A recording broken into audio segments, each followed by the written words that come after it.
ಇನ್ನು ನೊಣವಿನಕೆರೆ ಗುರೂಜಿಯೊಬ್ಬರು ಕಾಂಗ್ರೆಸ್ ಬಗ್ಗೆ ನುಡಿದಂಥ ಭವಿಷ್ಯ ಸಂಚಲನ ಮೂಡಿಸಿದೆ. ಕರೋನಾ ಹಾಗೂ ಕಾಂಗ್ರೆಸ್ 135 ಸೀಟು ಪಡೆಯಲಿದೆ ಅಂದಿದ್ದ ಸ್ವಾಮೀಜಿಯೇ ಈ ಮಾತನ್ನ ಹೇಳಿದ್ದು ಮಹತ್ವ ಪಡೆದಿದೆ.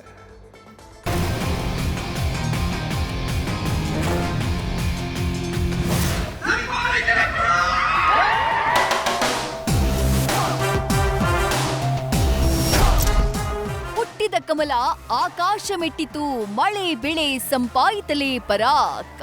ಇದು ಮೊನ್ನೆಯಷ್ಟೇ ಚಿಕ್ಕಮಗಳೂರು ಕಡೂರಿನ ಜಗಣೇಹಳ್ಳಿ ಮೈಲಾರಲಿಂಗೇಶ್ವರ ಸ್ವಾಮಿಯ ಕಾರ್ಣಿಕದ ನುಡಿ. ಈ ಬಾರಿ ಮತ್ತೆ ಬಿಜೆಪಿ ಅಧಿಕಾರಕ್ಕೆ ಬರುತ್ತೆ ಅಂತ ಮೈಲಾರಲಿಂಗಸ್ವಾಮಿ ನುಡಿದಿದ್ದಾನೆ ಅಂತಾನೆ ವಿಶ್ಲೇಷಿಸಲಾಗಿತ್ತು. ಈ ಬೆನ್ನಲ್ಲೇ ಮತ್ತೊಬ್ಬರು ಗುರೂಜಿ ಬೇರೆಯದ್ದೇ ರೀತಿಯ ಭವಿಷ್ಯವನ್ನ ನುಡಿದಿದ್ದಾರೆ. ಈ ಬಾರಿ ಪ್ರಿಯಾಂಕಾ ಗಾಂಧಿ ದೇಶದ ಪ್ರಧಾನಿಯಾಗ್ತಾರೆ. ಶಿವರಾತ್ರಿಯ ಕಾಲಜ್ಞಾನ ಭವಿಷ್ಯ ನುಡಿದ ಯಶವಂತ ಗುರೂಜಿ. ಈ ಬಾರಿಯ ಚುನಾವಣೆಯಲ್ಲಿ ಕಾಂಗ್ರೆಸ್ ಗೆಲ್ಲುತ್ತೆ, ಪ್ರಿಯಾಂಕಾ ಗಾಂಧಿಯವರೇ ದೇಶದ ಪ್ರಧಾನಮಂತ್ರಿಯಾಗ್ತಾರೆ ಅಂತ ಯಶವಂತ ಗುರೂಜಿ ಶಿವರಾತ್ರಿಯ ಕಾಲಜ್ಞಾನ ಭವಿಷ್ಯವನ್ನ ನುಡಿದಿದ್ದಾರೆ. ತುಮಕೂರಿನ ನೊಣವಿನಕೆರೆಯ ಸ್ವಾಮೀಜಿ ಈ ಭವಿಷ್ಯವನ್ನ ಹೇಳಿದ್ದಾರೆ. ಇದೀಗ ಸ್ತ್ರೀ ಒಬ್ಬಳು ಅಧಿಕಾರ ಮಾಡುವಳು, ಮಾತೃವಾತ್ಸಲ್ಯದಿಂದ ಪರರಿಗೆ ಬಿಟ್ಟು ಕೊಡುವಳು ಅಂತ ಹೇಳಿದ್ದಾರೆ. ಅಂದ್ರೆ ಮೊದಲು ಪ್ರಿಯಾಂಕಾ ಗಾಂಧಿ ಪ್ರಧಾನಿಯಾಗಿ ನಂತರ ರಾಹುಲ್ ಗಾಂಧಿಗೆ ಬಿಟ್ಟು ಕೊಡ್ತಾರೆ ಅಂತ ಹೇಳಿ ಭವಿಷ್ಯವನ್ನ ನುಡಿದಿದ್ದಾರೆ ಎನ್ನುವ ಚರ್ಚೆ ಶುರುವಾಗಿದೆ.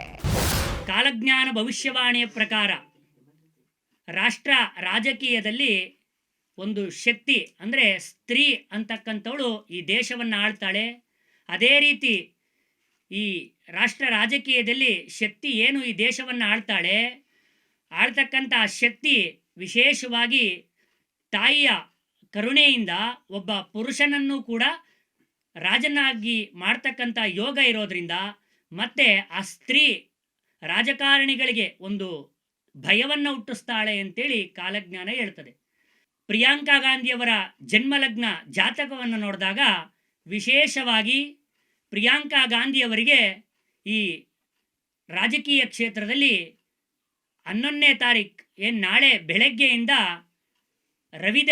ರವಿಭುಕ್ತಿ ಪ್ರಾರಂಭ ಆಗೋದ್ರಿಂದ ಆ ಜನ್ಮಲಗ್ನ ಜಾತಕಗಳಿಗೆ ವಿಶೇಷವಾಗಿ ಆ ರಾಜಗದ್ದಿಗೆ ಅಂದರೆ ಪ್ರಧಾನಿ ಮಂತ್ರಿ ಆಗ್ತಕ್ಕಂಥ ಯೋಗ ಅವರಿಗೆ ನಾಳೆ ಬೆಳಗ್ಗೆಯಿಂದ ಪ್ರಾರಂಭ ಆಗ್ತದೆ.